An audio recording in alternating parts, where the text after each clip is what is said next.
Britain में गुरुवार को भारत के विदेश मंत्री एस जयशंकर के काफिले पर खालिस्तानी समर्थकों ने हमले की कोशिश की। दरअसल जयशंकर लंदन के चैथम हाउस में एक कार्यक्रम में हिस्सा लेने के लिए पहुंचे थे और बाहर खालिस्तानी समर्थक बड़ी संख्या में जुट गए।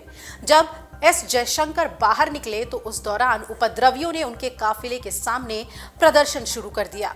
इस मौके पर प्रदर्शनकारियों के समूह में से एक व्यक्ति सुरक्षा घेरा तोड़ता हुआ जयशंकर की कार के पास पहुंच गया और उन्हें घेरने की कोशिश करने लगा। और इतना ही नहीं, खालिस्तान समर्थकों ने उनकी कार को भी रोकने की कोशिश की। इस पूरी घटना को लेकर ब्रिटेन में भी आवाजें उठी हैं।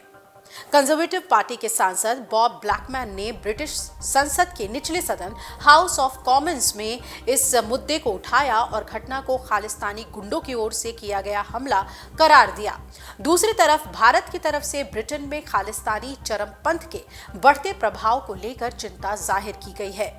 आपको बता दें कि इस पूरे घटनाक्रम के बाद ये जानना अहम है कि आखिर ब्रिटेन में खालिस्तान समर्थकों की जड़ें कितनी गहरी हैं। भारत और पाकिस्तान के क्षेत्र में फैला ये अलगाववादी एजेंडा ब्रिटेन तक पहुंचा कैसे?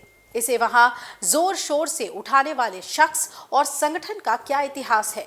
इसके अलावा बीते दिनों में ब्रिटेन में खालिस्तान समर्थकों की किन हरकतों को लेकर भारत में चिंता बढ़ गई है, आइए जानते हैं। सबसे पहले ये जानते हैं कि ब्रिटेन में क्या है सिख समुदाय की आबादी।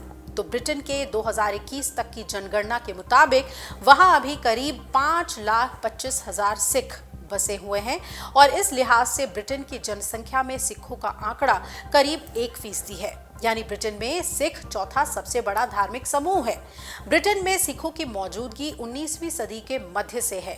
हालांकि तब इस धर्म के लोगों की आबादी दूसरे धर्म के मुकाबले काफी कम थी और ये स्थिति दूसरे विश्व युद्ध के बाद से बदलना शुरू हुई, जब ब्रिटेन में कामगारों की कमी की वजह से बड़ी संख्या में सिख समुदाय को भारत से ब्रिटेन में बसने का मौका दिया गया। इतना ही नहीं, 1947 में भारत और पाकिस्तान के बंटवारे का दंश झेलने वाले कई सिख परिवारों ने ब्रिटेन को अपना नया घर बनाने का फैसला लिया।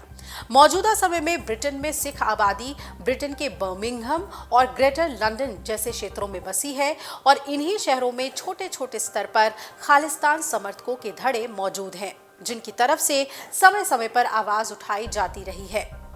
आइए हम आपको बताते हैं कि खालिस्तान मुद्दे का कट्टरपंथ ब्रिटेन तक पहुंचा कैसे।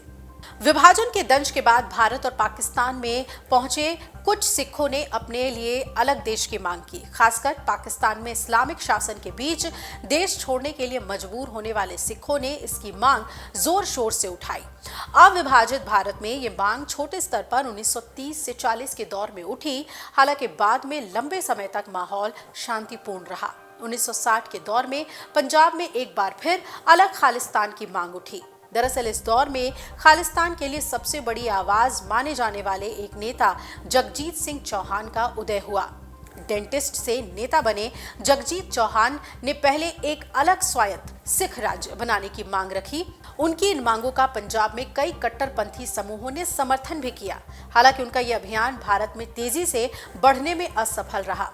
चौंकाने वाली बात यह है कि जगजीत सिंह चौहान की तरफ से मांगे तब उठाई गई जब वो राजनीति में सक्रिय रहे। बताया जाता है कि विदेश जाने के बाद जगजीत सिंह चौहान के प्रवासी सिखों को अपने अलग देश खालिस्तान का विचार दिया और यही एक मौका था जब पाकिस्तान को जगजीत के एजेंडे का पता चला। भारत में अशांति फैलाने के लिए पाकिस्तान ने जगजीत सिंह से संपर्क साधा और 1971 में जगजीत को ब्रिटेन का पासपोर्ट मिला और वो पाकिस्तान जा पहुंचे। यहाँ उन्होंने पाकिस्तान के तत्कालीन सैन्य तानाशाह और 1969 से 1971 तक राष्ट्रपति रहे याहवा खान से मुलाकात की। बताया जाता है कि याहवा खान ने जगजीत सिंह से वादा किया था कि वो भारत से अलग एक स्वतंत्र खालिस्तान के निर्माण में उनकी मदद करेंगे। ये पूरा घटनाक्रम उस दौरान हुआ जब पूर्वी पाकिस्तान को लेकर भारत और पश्चिमी पाकिस्तान में जंग के आसार तेज थे। मौजूदा समय के बांग्लादेश में तब आज़ादी की लड़ाई जोर शोर से जारी थी। हालांकि पाकिस्तान इस मुद्दे को बढ़ावा देकर भारत की भू राजनीति में बड़ी हलचल को बढ़ावा देना चाहता था। गौरतलब यह है कि 1960 से 70 का दशक वो समय था जब पाकिस्तान और अमेरिका काफी करीब रहे थे। इसकी वजह थी मध्य एशिया में पाकिस्तान की वो भौगोलिक मौजूदगी जो उसे पश्चिम और चीन के बीच एक पुल बनाती थी। पाकिस्तान ने अपनी इस स्थिति का फायदा जगजीत सिंह चौहान को भी पहुंचाया और पर्दे के पीछे से अमेरिका में भी उसके अभियान के लिए समर्थन जुटाया। जगजीत सिंह इसके बाद लंदन वापस लौटे और यहां उन्होंने एक प्रेस कॉन्फ्रेंस की जिसमें भारत में रह रहे सिखों को भड़काने की कोशिश की गई। इसके बाद जगजीत न्यूयॉर्क पहुंचे और न्यूयॉर्क टाइम्स अखबार में खालिस्तानी शासन की स्थापना का एक पूरा पन्ना ओपिनियन एडवर्टाइजमेंट दे डाला और माना जाता है कि इसके लिए उन्हें अमेरिकी सरकार का भी समर्थन हासिल था। अगले कुछ दशकों में जगजीत सिंह चौहान अलग खालिस्तान के लिए भारत और ब्रिटेन में समर्थन जुटाने की कोशिश करते रहे। उन्होंने अपने अभियान के लिए फंडिंग जुटाना भी जारी रखा और 1980 में जगजीत ने खालिस्तान परिषद की शुरुआत की, जिसने 1984 से लेकर 1990 के मध्य तक लंदन में खालिस्तान हाउस से निर्वासित सरकार चलाना जारी रखा। 1980 की शुरुआत तक खालिस्तान के लिए आवाज उठाने वालों में जगजीत सिंह चौहान सबसे प्रमुख आवाज थे। हालांकि 1984 में जब भारत में ऑपरेशन ब्लू स्टार के तहत आतंकी जर्नैल सिंह भिंडरवाले को मार गिराया गया और सेना के इस अभियान में स्वर्ण मंदिर को नुकसान पहुंचा, तो दुनिया भर में रहने वाले सिख समुदाय में रोष बढ़ गया। सिख समुदाय के इस आक्रोश का जगजीत सिंह ने फायदा उठाया और कट्टरपंथी सिखों को एकजुट करने की कोशिश की। इसका नतीजा यह हुआ कि ब्रिटेन में भारत के खिलाफ प्रदर्शन शुरू हो गए।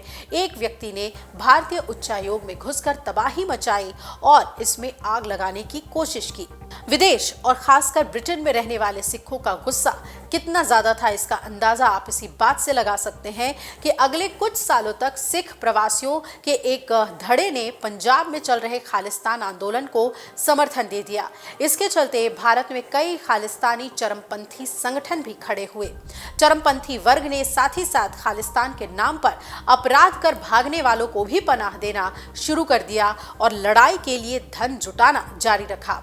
यही वो समय था जब ब्रिटेन, कनाडा और अमेरिका जैसे देशों में बड़ी संख्या में आपराधिक प्रवृत्ति के लोगों का पहुंचना शुरू हुआ। 1980 का दौर भारत और खासकर पंजाब के लिए काफी संवेदनशील रहा।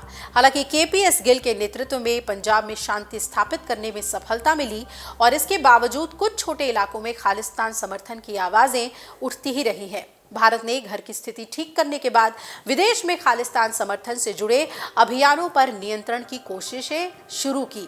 ब्रिटिश अखबार द डेली मेल के मुताबिक 1915 में भारत ने ब्रिटेन को एक डोजियर सौंपा था, जिसमें कहा गया था कि सिख युवाओं को ब्रिटेन के गुरुद्वारों में कट्टरपंथी बनाने की कोशिश की जा रही है। इसमें कहा गया था कि विचारधारा बदलने के साथ युवाओं को साधारण केमिकल्स से विस्फोटक बनाने की भी ट्रेनिंग दी जाती है। हालिया दिनों में ब्रिटेन में खालिस्तान समर्थकों के उग्र प्रदर्शनों में बढ़ोतरी देखी गई है। खासकर चरमपंथी संगठन सिख फॉर जस्टिस की अलग खालिस्तान के लिए जनमत संग्रह से जुड़ी मांग के बाद ब्रिटेन में इस रेफरेंडम को कराने की कई कोशिशें की गई। हालांकि वोटिंग के फर्जी दावों और प्रोपेगेंडा के बीच इसमें 50,000 लोगों के पहुंचने का दावा किया जाता है। अगर आप ये वीडियो YouTube पर देख रहे हैं तो हमारे चैनल को सब्सक्राइब कर बेल आइकन दबाएं और Facebook पर देख रहे हैं तो हमारे पेज को लाइक करें। 8 मिलियन प्लस सब्सक्राइबर, आपके इस भरोसे के लिए बहुत धन्यवाद।